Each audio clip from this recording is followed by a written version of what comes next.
Į Kuršių neriją atvykau prieš gerus 20 metų. Atvykau čia todėl, kad mano šaknys, mano tėvai yra kilę iš mažosios Lietuvos, nuo Šilutės krašto. Nuo pat vaikystės buvau atvežamas į šitą Kuršių neriją ir labai jinai man patiko. Ir taip susiklostė gyvenimas, kad šiuo metu dirbu girininku, miškininkaujam Kuršių nerijoje. Mes matome paliktą mūsų senų miškininkų, toliau dar pačių seniausių miškininkų, kurie pradėjo apželdinimą Kuršių nerijoje ženklus. Suprantam, koks tai yra svarbus ir tuo pačiu ir mielas mums darbas. Visi žinome, kad čia buvo prieš gerą 150 metų, kur dabar mes matome vien žaliuojančius miškus, pustomas smėlis. Pustomas smėlį įtakojo tas, kad per Kuršių neriją ėjo vienas turbūt geriausių ir trumpiausių karo kelių iš Rygos į Karaliaučių, kur kryžiuočiai ir kalavijuočiai keliavo. Ir jie keliaudami su kariuomenėm darė įtaką gamtai Kuršių nerijos. Toliau miškų kenkėjai, gaisrai, toliau pustomas smėlis Baltijos jūros ir vyraujantys pietvakarių vėjai sukėlė tą smėlio pustymą ir pradėjo užpustyti miškus, kaimus, gyvenvietės. Ir tada žmogus suprato, kad reikia kažką daryti, kad susistabdyti smėlį, bet pirmiausia, tą labiausiai įtakojo tai Klaipėdos uosto užpustimas, nes apie 1790 gale metų buvo aprašyta, kad Klaipėdos uosto prie vartų gylis buvo tik tai apie 4 metrus. Tada Prūsijos valstybė priėmė sprendimą apželdinti Kuršių neriją, įtraukė vietinės bendruomenės ir įvykdytas vienas iš įdomiausių gamtotvarkinių projektų, tai yra žmogus kovodamas prieš gamtą, gamtos pagalba tą smėlio pustymą įveikė. Tai yra panaudojo kalninę pušį, kuri geriausia prigyja smėlyje, yra kantriausias medis, paprastąją pušį, toliau šlapynėse juodalksnius, beržus ir dabar po gero 150 metų Kuršių nerijos miškingumas siekia apie gerus 80%. Miškininko darbas tai yra turbūt profesija toks kaip ir gyvenimas. Tai nėra, kad tu atvažiavai į darbą, išvažiavai iš darbo ir viskas, tu pastoviai esi darbe. Tai gal ir nepavadinkim darbe, tai gyvenimo tokiam būde. Nes visi 4 metų laikai tai yra mūsų, kaip pasakyti, kaip ir ūkininkavimas savo miškuose, tik mūsų rezultatai matomi ne per metus, bet per gerus 100 metų. Matykim, gal pradėkim nuo rudens, tai yra pasiruošimas ir kirtimai mūsų miškų, kurie yra reikalingi, kad išugdyti stiprius, sveikus, vėjui atsparius miškus.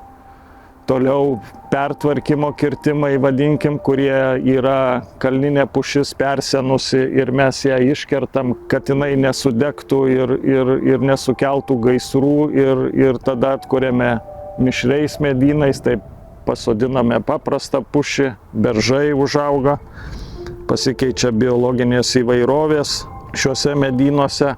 Toliau rudenį mes apsaugome savo želdinius, žėlinius, kurių kiekvienais metais atkuriame Kuršių nerijoje nemažai nuo elninių žvėrių, nes čia yra gausu elninių žvėrių, tai yra stirnų, briedžių Kuršių nerijoje nuo senų senovės. Pereinant į žiemą.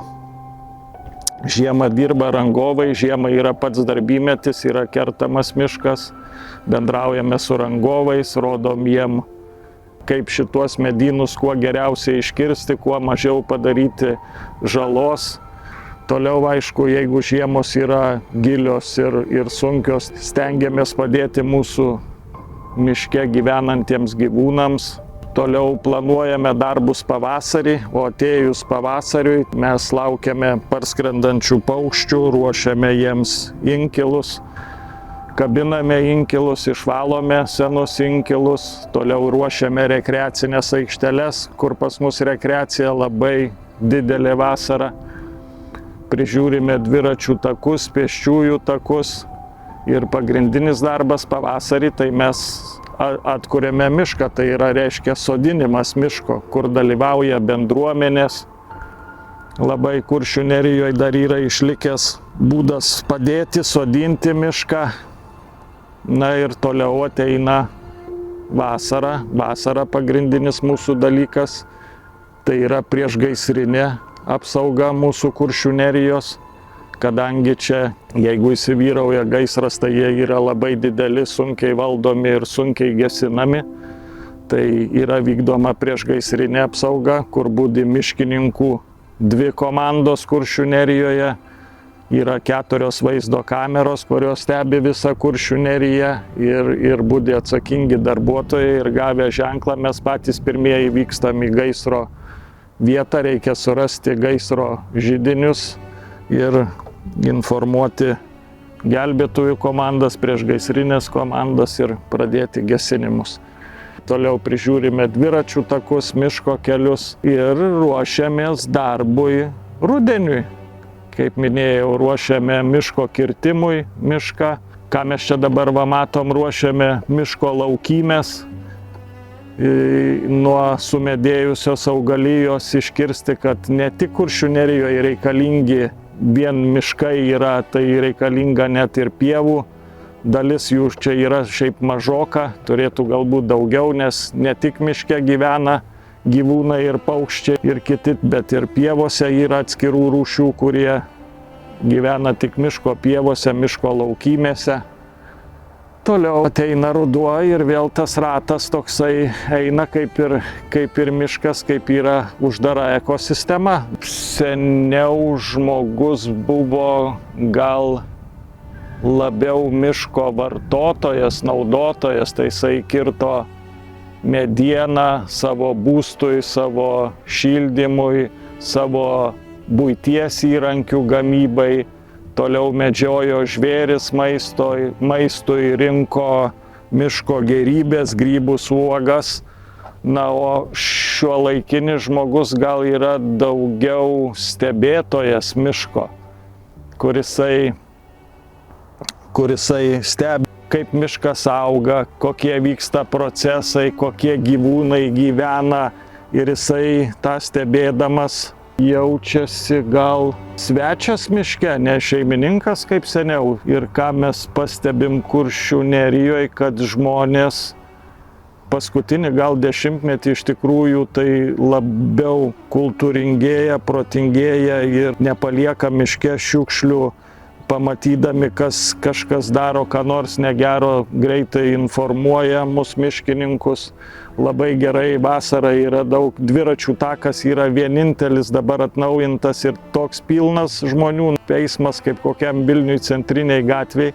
Tai mes labai džiaugiamės, kad tai yra labai daug akių, kur iš karto pastebi, jeigu kažkoks tai mažas gaisras, mus labai greitai informuoja ir mums tai labai padeda ir neišplinta dideli gaisrai. Aš manau, šiuolaikinis žmogus, jisai džiaugiasi mišku, jisai ilsisi miške, jisai atgauna fizinės ir dvasinės jėgas, o nenaudoja miško. Tai yra mūsų Kuršių nerijos paprastas žmogus svečias. Aišku, mes miškininkystėje, tai mes naudojame mišką, tą ir reikia daryti, tai yra pramonės šaka ir mes be miško, be medžio mes šiuo metu irgi negalėtumėm gyventi. Kuršių nerijos miškai šiuo metu yra geros arba net galima manyti ir labai geros būklės. Mūsų yra miškininkų iššūkiai ateinančiais 10-metį pakeisti persenusią kalninę pušį į paprastus mišrius medynus ir yra numatyta ant didžiojo kopagūbrio seną paprastą pušį pakeisti taip pat į kalninę pušį, kad išsaugoti apie 1000 hektarų ateities kartom parodyti, kokiu medžio rūšimi žmonės sustabdė smėlynus. Tai yra tokie pagrindiniai mūsų iššūkiai. Mes, manau, šitą įvykdysim, nes esam pasiruošę, visokių turime pamastymų, gal ir žemaūgės kalninės pušis sodinti, kurios nekeičia kraštovaizdžio, tas pats medis, tik tai kilus gaisram, tai yra patogiau valdyti, kontroliuoti gaisrus, jos lėtai auga ir tai išliks ateitiems kartom parodyti, kokiu medžiu, čia pagrindiniu medžiu buvo sustabdyti smėlynai. Viskas vyksta miške ratu, už tai jisai ir gyvena 1000 metų. Ir mes tuo džiaugiamės.